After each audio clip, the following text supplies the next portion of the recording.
Hi friends, welcome to English Study Point. Today in this lecture, I am going to talk about Samuel Johnson's most important work which he contributed in the field of literary criticism, and the name of that work is Lives of the Poet. And friends, first I am starting with introduction, so let's start. Johnson is pioneer in biographical criticism. So कहने का मतलब ये है कि Samuel Johnson जो थे वो biographical criticism के फाउंडर थे, एंड इस वर्क में यानी बायोग्राफिकल क्रिटिसिज्म में सैमुअल जॉनसन ने 52 ग्रेट पोएट्स की लाइफ को एग्जामाइन किया है, यानी उनकी बायोग्राफीज़ को अरेंज किया है उनकी डेट ऑफ बर्थ के हिसाब से. Then biographical criticism seeks to evaluate work of a writer in the light of his facts. So कहने का मतलब ये है, बायोग्राफिकल क्रिटिसिज्म में सैमुअल जॉनसन ने हर एक राइटर के वर्क में जितने भी फैक्ट्स प्रेजेंट थे उनको इवेल्युएट करने की कोशिश की है. देन फ्रेंड्स, बायोग्राफिकल क्रिटिसिज्म के ओरिजिनल टाइटल का नाम है prefaces biographical and critical to the works of the English poets, जो कि यूजीसी नेट, अगर आप English literature UGC NET English literature के लिए प्रिपेयर कर रहे हैं, सो ये भी क्वेश्चन पूछा जाता है कभी कभार. देन सैमुअल जॉनसन का बायोग्राफिकल क्रिटिसिज्म को पब्लिश करने का एम ये था कि वो यानी लोगों के सामने डायरेक्टली ट्रुथ को प्रेजेंट करना चाहते थे, to present uncompromising truth in front of the people. Then Samuel Johnson is the first English critic to attempt a systematic work in the field of practical criticism. So Samuel Johnson ऐसे पहले English critic थे जिन्होंने practical criticism की field में systematic तरीके से काम करना शुरू किया था. एंड प्रैक्टिकल क्रिटिसिज्म का मतलब ये होता है कि जब आप किसी इंडिविजुअल राइटर के वर्क को पढ़कर एनालाइज करते हो और साथ ही साथ उस वर्क में मेरिट्स या फिर डीप मेरिट्स बताने की कोशिश करते हो एनालिसिस के बेस पर, सो उसे बोला जाता है प्रैक्टिकल क्रिटिसिज्म.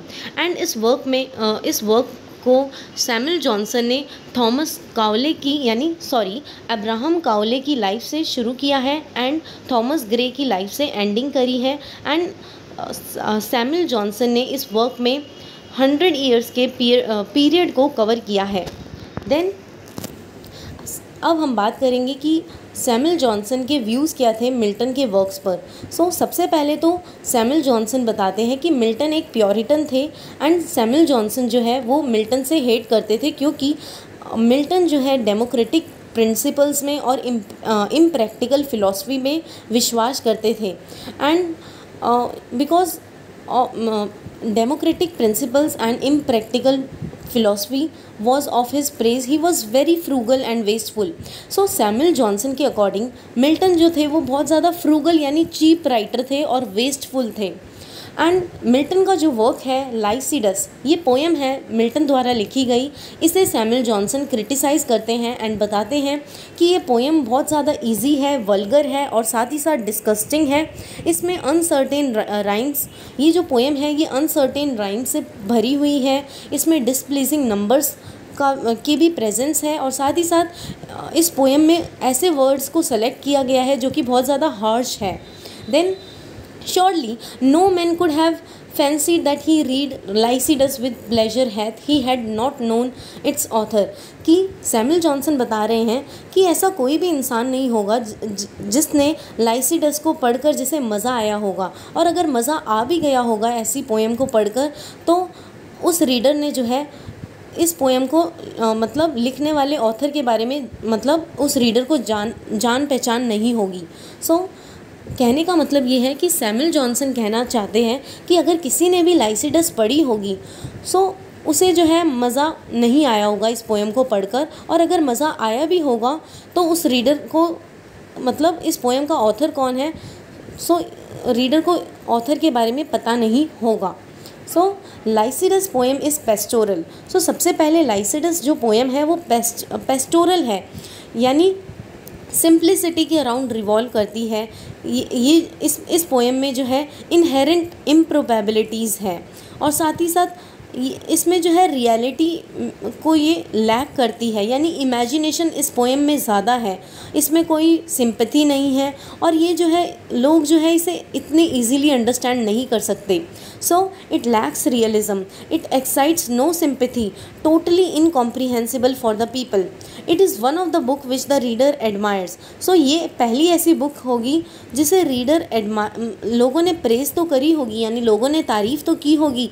लाइसिडस पोएम जो है लोगों ने पढ़कर इसे एडमायर करने की कोशिश की होगी, बट क्या किया होगा, उन्होंने जो है किताब पढ़कर रख दी होगी और कभी याद ही नहीं किया होगा कि इस बुक को फिर से पढ़ना चाहिए. सो इस तरह से जो है कमेंट कर रहे हैं मतलब मिल्टन की पोएम के बारे में सैमुअल जॉनसन, एंड उस पोएम का नाम है लाइसिडस.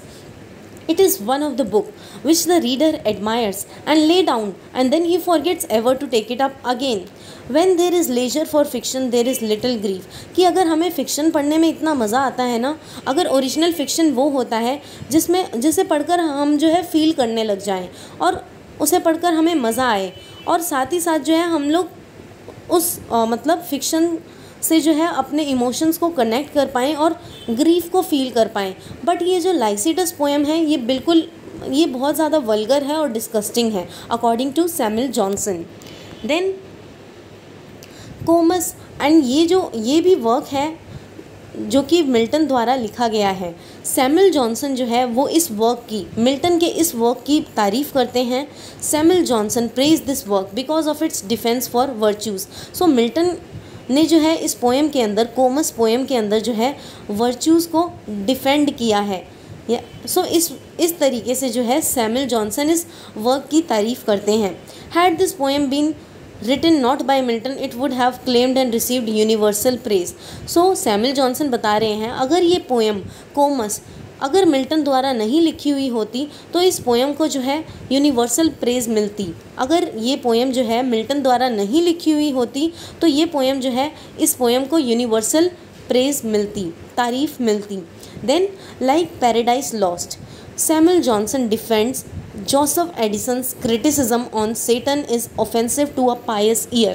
So कहने का मतलब ये है कि जिस तरह से मिल्टन ने पैराडाइज लॉस्ट को लिखा है, सो पैराडाइज को लॉस्ट को लिखने के बाद जोसेफ एडिसन ने अपना क्रिटिसिज्म दिया है सेटन के बारे में.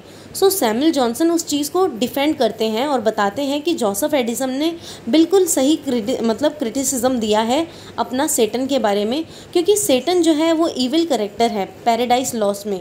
अगर कोई उसे अच्छे कैरेक्टर वाला इंसान, यानी जिसका पायस बिहेवियर हो, अगर ये सेटन का कैरेक्टर अगर वो पढ़ेगा तो ये उसे कहीं ना कहीं ऑफेंड करेगा. So Joseph Addison's criticism on Satan is offensive to a pious ear.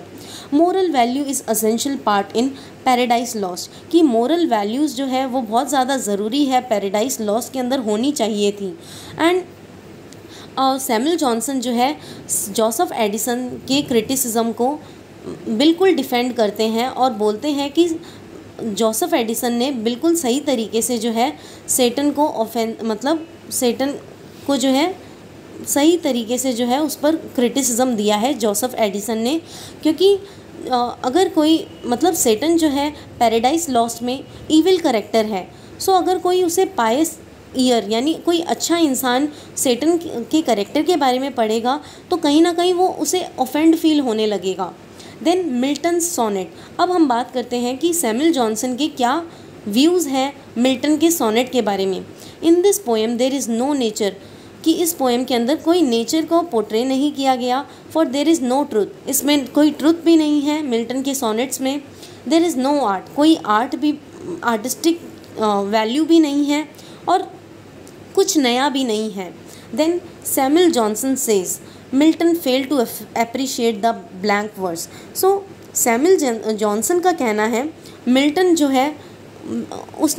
ने जो है ब्लैंक वर्स का अच्छे से यूज़ नहीं किया of Milton, because he could not see the beauty of blank verse. क्योंकि मिल्टन को जो है ब्लैंक वर्स के अंदर खूबसूरती ही नज़र नहीं आती थी, इसलिए जो है ब्लैंक वर्स का यूज़ नहीं करते थे Milton. As such as he was for rhyme. So Milton जो है ज़्यादा राइम को प्रेफर करते थे बजाय कि ब्लैंक वर्ड्स को। देन अब हम बात करते हैं कि सैमुअल जॉनसन के क्या व्यूज़ थे अब्राहम कॉले के बारे में। सबसे पहले तो सैमुअल जॉनसन ने एक बायोग्राफी लिखी है लाइफ ऑफ अब्राहम कॉले, जिसमें उन्होंने बताया है मेटाफिज़िकल पोएट्स के बारे में। मेटाफिज़िकल पोएट एक टर्म है जो कि मतलब ऐसे पोएट्स जो कि 17th सेंचुरी में बिलोंग करते थे, एंड उन पोएट्स का नाम है John Donne, Henry Vaughan, Richard Crashaw. He talks about the beginning of 17th century, and इस वर्क में वो बताते हैं 17th सेंचुरी की शुरुआत के बारे में। There appeared a race of writers, कि उस टाइम जो है एक ऐसी राइटर्स की रेस जो है अपीयर हुई थी जिन्हें जो है नाम दिया गया था मेटाफिज़िकल पोएट्स का। Metaphysical is taken from Dryden. So friends please remember this कि इस टर्म मेटाफिज़िकल को कॉइन करने वाले का नाम है जॉन ड्राइडन, बट इस टर्म को जो है जॉन डन के लिए यूज़ किया जाता है। John done coined phrase metaphysical poet for Donne and his contemporary like Andrew Marvell। John Dryden ने जो है इस फ्रेज़ को जॉन डन के लिए और साथ ही साथ अपने कंटेम्प्रेरी जिनका नाम है एंड्रयू मार्वेल के लिए कॉइन किया था। All these poems were full of unruly versification, कि जितनी भी मेटाफिज़िकल पोएम्स होती है उनमें जो है अनियंत्रित तरीके से छंदों का यूज़ किया जाता है, यानी मीटर्स का यूज़ किया जाता है, और साथ ही साथ मेटाफोनिक डिस्टॉर्शंस भी होते हैं, और साथ ही साथ इलेबोरेटिव तरीके से जो है कॉन्सीट्स का यूज़ किया जाता है। हेट्रोजिनस आइडियाज़ को जो है वॉयलेंस से दिखाया जाता है ऐसी पोएम्स में, यानी मेटाफिज़िकल पोएम्स में। Then Samuel Johnson criticized all metaphysical poet except Abraham Cowley। So friends please remember this, ये भी UGC में पूछा जा सकता है कि सैमुअल जॉनसन हर किसी मेटाफिज़िकल पोएट को क्रिटिसाइज़ करते थे, बट अब्राहम कॉले की वो तारीफ़ करते थे।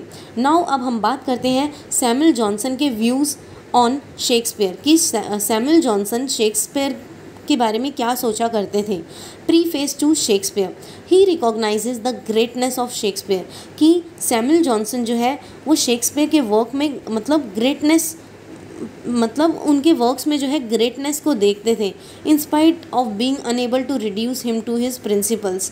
Then he is a force of nature which no careful writer can hope to surpass, कि अकॉर्डिंग टू सैमुअल जॉनसन जो है शेक्सपियर के बारे में इस तरह से सोचते थे कि कोई भी जो है आज तक ऐसा जीनियस पैदा ही नहीं हुआ जो कि शेक्सपियर को एक्सेल कर दें। शेक्सपियर जो है बहुत ज़्यादा ब्रिलियंट जीनियस क्या बोल सकते हैं हम, प्ले लिखते थे, प्ले को क्रिएट किया करते थे।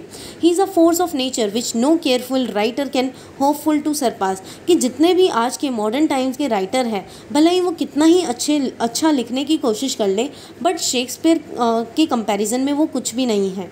Samuel Johnson identifies 3 defects of Shakespeare, कि सैमुअल जॉनसन जो है शेक्सपियर के प्लेज में 3 डिफेक्ट्स को आइडेंटिफाई करके वो हाईलाइट करते हैं। सबसे पहला डिफेक्ट वो ये बताते हैं, शेक्सपियर इज़ नॉट मोरल, क्योंकि शेक्सपियर के प्लेज जो होते हैं वो मोरल नहीं होते।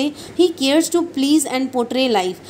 शेक्सपियर अपने प्लेज में जो है लोगों को कन्विंस करने की कोशिश करते हैं और साथ ही साथ जनरल लाइफ को पोर्ट्रे करने मतलब करते हैं।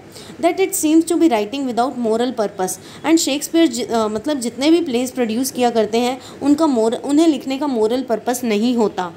Then Shakespeare's work are out of tune, कहने का मतलब ये है शेक्सपियर के जितने भी वर्क हैं वो आउट ऑफ फैशन है, ओल्ड फैशन है। He has no sense of geography, कि जितने भी उनके प्लेस हैं उनमें उन्होंने जोग्राफी का ध्यान नहीं रखा, उनमें उन्होंने हिस्ट्री का ध्यान नहीं रखा। Shakespeare puts high sounding speeches in situations which are out of time, कि शेक्सपियर ने ऐसी सिचुएशन जो कि ओल्ड फैशन सिचुएशंस है उनमें हाई साउंडिंग स्पीचेस का यूज़ किया है, even though that speech is not appropriate in that context, कि शेक्सपियर ने जो है हाई साउंडिंग स्पीचेस का उन कंटेंट में यूज़ किया है जहाँ पर ज़रूरत नहीं थी। So even though that speech is not appropriate in that context, then there is use of puns, कि शेक्सपियर जो है अपने वर्क्स में डबल मीनिंग स्टेटमेंट्स को यूज़ किया करते थे, एंड उसे यूज़ करने से क्या होता है, which spoil the effect that Shakespeare wants the play to have on the audience, कि पन्स को यूज़ करके जो है शेक्सपियर जिस तरह से अपनी ऑडियंस पर अपने प्लेस का इफ़ेक्ट प्रोड्यूस करना चाहते थे, पन्स को यूज़ करके वो वैसा नहीं कर पाए। सो पन्स को यूज़ करके ये सारा इफ़ेक्ट जो है, जो कि वो ऑडियंस पर अपना इम्प्रेशन छोड़ना चाहते थे, पन्स को यूज़ करके ये सब स्पॉइल हो गया। Shakespeare is ready to abandon all artistic purpose for the sake of word play. So Shakespeare ने जो है किसी भी हर तरह के आर्टिस्टिक पर्पस को अबंडन करने की कोशिश की है, यानी लीव ऑन करने की कोशिश की है, क्योंकि वो जो है अपने प्लेस में फ्लेक्सिबिलिटी ढूंढते थे। वर्ड प्ले का मतलब है इन द सेंस, मतलब उनके प्लेस में हम ये देखते हैं रिजिडिटी नहीं थी, फ्लेक्सिबिलिटी ज़्यादा थी। देन अब सैमुअल जॉनसन जो है 3 मेरिट्स फाइंड आउट करते हैं शेक्सपियर के प्ले में। सबसे पहला मेरिट ये है, there is violation of unity. So Shakespeare के प्ले में जो है वायलेशन ऑफ यूनिटी की वायलेशन है। So according to Samuel Johnson, Shakespeare is right in not paying attention to the unities. So Samuel Johnson बताते हैं कि शेक्सपियर ने सही किया, उन्होंने जो है यूनिटीज़ का ध्यान नहीं रखा अपने प्लेस को क्रिएट करते वक्त। Johnson reflected the classical romantic doctrine कि which said that all should adhere to it, कि सैमुअल जॉनसन चाहते थे कि क्लासिकल रोमांटिक डॉक्ट्रीन के हिसाब से जो है प्लेस का क्रिएशन होना चाहिए। Unity of action was there in Shakespeare play, कि हम ये यूजीसी में भी पूछा जाता है कि शेक्सपियर के प्ले में क्या क्या है और क्या क्या नहीं है। सो शेक्सपियर के प्ले में जो है यूनिटी ऑफ एक्शन है, और साथ ही साथ was there in Shakespeare play, but Shakespeare sacrifice unity of time, कि शेक्सपियर के प्ले में जो है यूनिटी ऑफ टाइम की कमी है, and place.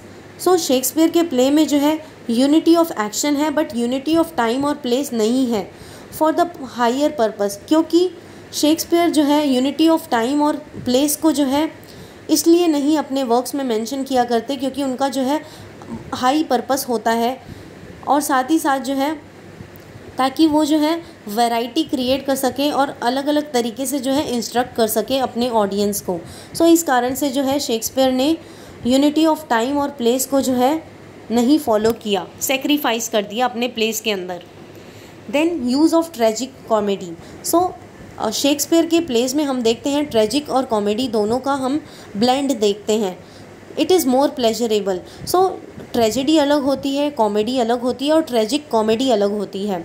So Samuel Johnson बताते हैं कि उनके प्लेस के अंदर ट्रेजिक कॉमेडी है, जो कि बहुत ज़्यादा प्लेजर प्रोवाइड करती है ट्रेजेडी और कॉमेडी से भी ज़्यादा, क्योंकि इसके अंदर जो है गुड और ईविल को जो है दोनों को जो है मिंगल करके ऑडियंस के सामने दिखाया जाता है, जॉय एंड सॉरोज़ को भी दिखाया जाता है।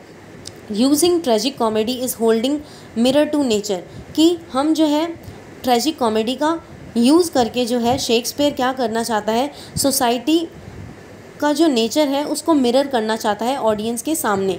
It combines comedy and instruction. Tragic comedy के अंदर कॉमेडी भी होती है और साथ ही साथ ऑडियंस को इंस्ट्रक्ट भी करना चाहते हैं शेक्सपियर। सो ये चीज़ जो है सैमुअल जॉनसन को उनके प्लेस में काफ़ी ज़्यादा अच्छी लगी। देन शेक्सपियर जो है इमिटेट करते थे नेचर को, कि वो बताते हैं शेक्सपियर जो है उनका जो स्टेटस है वो मॉडर्न राइटर से भी ज़्यादा अच्छा है। He is faithful in show casing the nature, कि उन्होंने जो है फेथफुल तरीके से जो है नेचर को शोकेस करने की, सोसाइटल नेचर को शोकेस करने की कोशिश की है। ही नॉट ओनली डिपिक्ट्स इंडिविजुअल, कि वो जो है सिर्फ और सिर्फ इंडिविजुअल को ही नहीं मतलब अपने प्लेस के अंदर दिखाते, बट अलग अलग तरह की स्पीशीज़ को मतलब रीडर्स के सामने दिखाते हैं अपने प्लेस के through. He gives representation of general human nature, कि वो अपने प्लेस के थ्रू जो है रिप्रेजेंट करते हैं जनरल ह्यूमन नेचर को। उनके कैरेक्टर्स जो है वो ह्यूमैनिटी को जो है फेथफुली रिप्रेजेंट करते हैं, और साथ ही साथ उनके कैरेक्टर्स जो है ट्रू टू एज है, सेक्स है, प्रोफेशन है। देन अब हम बात करते हैं सैमुअल जॉनसन के क्या व्यूज़ रहे लैंग्वेज और राइम के बारे में। Speech should not be too remote from the speech of daily life, कि स्पीच जो होनी चाहिए वो बहुत ज़्यादा रिमोट नहीं होनी चाहिए, वो जो है मतलब ऑर्डिनरी लाइफ से मिलती जुलती होनी चाहिए। Language should not be too different from the language, मतलब जो भी लैंग्वेज यूज़ की जानी चाहिए वो इतनी ज़्यादा डिफरेंट नहीं होनी चाहिए मतलब नॉर्मल लोगों की लैंग्वेज से, क्योंकि अगर डिफरेंट लैंग्वेज यूज़ होगी तो लोग जो है अंडरस्टैंड नहीं कर पाएंगे। So normal day to day life से मिलती जुलती लैंग्वेज को यूज़ किया जाना चाहिए स्पीच देते वक्त। There should not be too many new words, कि बहुत ज़्यादा जो है न्यू वर्ड्स को ऐड ऑन नहीं किया जाना चाहिए, क्योंकि इससे क्या होगा, ये जो है अगर नए वर्ड्स को ऐड कर दिया जाएगा तो इससे क्या होगा, इंटीमेसी डिस्ट्रॉय होगी और साथ ही साथ कॉन्फिडेंस भी डिस्ट्रॉय होगा और जो रिलेशनशिप है रीडर और राइटर का वो भी डिस्ट्रॉय होगा। Language of poetry should be such the words should not be too familiar और टू रिमोट, कि ऐसी पोइट्री की लैंग्वेज होनी चाहिए कि मतलब उसके अंदर जो वर्ड्स हो वो बहुत ज़्यादा फैमिलियर भी ना हो और बहुत ज़्यादा रिमोट भी ना हो, यानी अनफैमिलियर भी ना हो। Not all words are fit for poetry, कि कहा जाता है कि हर एक वर्ड जो है वो पोइट्री के लिए फिट नहीं करता। ही डिसलाइक ब्लैंक वर्ड्स, कि वो सैमुअल जॉनसन जो है वो ब्लैंक वर्ड्स को डिसलाइक करते हैं। It is the words only to eyes. He suggest to use prose, कि वो बताते हैं कि प्रोज का यूज़ किया जाना चाहिए, क्योंकि ये जो है एक नेचुरल तरीका है अपनी फीलिंग्स को एक्सप्रेस करने का ह्यूमन बींग्स का। Then poetry was affordable to prose, कि पोइट्री जो है प्रोज के लिए अफोर्डेबल है क्योंकि ये जो है प्लेजर को ऐड करने की कोशिश करती है। This pleasure comes from melody and pattern, कि ये जो प्लेजर है वो हम मेलोडी या फिर पैटर्न से, यानी एक प्रॉपर पैटर्न से जो है क्रिएट कर सकते हैं। राइम इज़ एक्चुअल मेलोडी, जो राइमिंग होती है वो एक मतलब एक्चुअल फॉर्म ऑफ मेलोडी है। He held rhyme to be essential for poetry, कि वो बताते हैं, सैमुअल जॉनसन कहते हैं कि राइम जो है वो पोइट्री के लिए एसेंशियल है, क्योंकि इससे जो पोएट है वो अपने सब्जेक्ट पर जो है राइम का यूज़ करके अच्छी तरीके से एम्फेसाइज करवा पाता है रीडर्स को। देन अब हम बात करते हैं कि जॉनसन के क्या व्यूज़ थे प्रोज के बारे में। सो जॉनसन कहते हैं a good prose is one which is proper representation of general nature, कि एक अच्छा प्रोज वो है जिसमें जनरल नेचर को रिप्रेजेंट किया जाए प्रॉपर तरीके से। देन एनी पर्टिकुलर एक्सपीरियंस, कि मतलब एक्सपीरियंस के बेसिस पे नहीं होना चाहिए, यानी जनरल नेचर के हिसाब से जो है प्रोज को कंस्ट्रक्ट किया जाना चाहिए और प्रॉपर तरीके से जो है उसमें चीज़ों को रिप्रेजेंट किया जाना चाहिए। He did not like Tristram Shandy, जो कि लॉरेंस स्टर्न द्वारा लिखा गया वर्क है, नॉवल है जिसका नाम है त्रिस्तम शैंडी। सो सैमुअल जॉनसन जो है इस वर्क से हेट करते हैं, क्योंकि इसमें जो है ऐसे एपिसोड्स है या फिर ऐसे पर्सन हैं जो एक्सपीरियंस पर ज़्यादा बिलीव करते हैं, बजाय कि जनरल लाइफ के बारे में जो है कम पोर्ट्रे किया जाता है। साथ ही साथ एक्सपीरियंस, लोगों के एक्सपीरियंस पर जो है ज़्यादा एम्फेसिस दिया गया है इस नावल में। Not odd will do wrong, Tristram Shandy did not last long, कि इससे कहने का मतलब ये है कि सैमुअल जॉनसन ये बताना चाहते हैं कि त्रिस्तम शैंडी बहुत ज़्यादा कॉम्प्लेक्स है और बहुत ज़्यादा लॉन्ग है। सो इस वजह से भी जो है सैमुअल जॉनसन इस नावल को बहुत ज़्यादा हेट करते हैं। Critic says Sterne worth is 1000 pagans and commonplace fellow like doctor Johnson by Schopenhauer. So critic का कहना है स्टर्न की वैल्यू जो है वो 1000 पेगन्स या फिर 1000 कॉमन प्लेस के बराबर है और साथ ही साथ डॉक्टर जॉनसन की तरह के प्ले की तरह है जिसका नाम है स्कोपेनहॉर। देन